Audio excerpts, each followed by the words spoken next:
नमस्कार, माझं नाव अनिल उत्तम थोरात. माझ्या आईचं नाव रुक्मिणी उत्तम थोरात.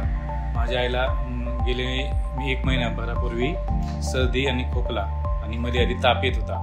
त्यानंतर आम्ही बाहेरच्या दवाखान्यामध्ये ट्रीटमेंट घेतली. त्या ठिकाणी 5-6 दिवस आम्ही आईला ॲडमिट केलं होतं, पण तिथं तिला काही बरं वाटलं नाही. त्यानंतर आम्ही श्री हॉस्पिटलमध्ये डॉक्टर शशी हरेल यांच्या मार्गदर्शनाखाली इथं उपचार घेतले.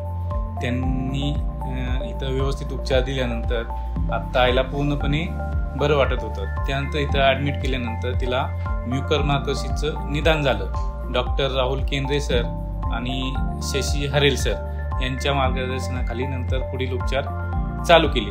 त्यानंतर एक 20 दिवस या इथं आई ॲडमिट होती. तिला आता पूर्णपणे बरं वाटत आहे. तिला ताप येत नाही, सर्दी खोकला नाही. ह्या इथं ॲडमिट केल्यानंतर ती आता पूर्णपणे बरी होऊन घरी चाललेली आहे. त्या ठिकाणी आम्ही जवळजवळ 21 ते 22 दिवस होतो. यामध्ये आम्हाला इथले नर्सिंग स्टाफने व्यवस्थित सर्व काहीच प्रॉब्लेम आला नाही. तसेच डायजेशनमध्ये पण चांगला सपोर्ट भेटला. जेवणाची पण काही अडचण नाही.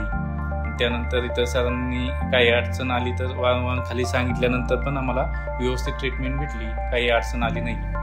इतर सर्व स्टाफनी व्यवस्थित देखभाल केली.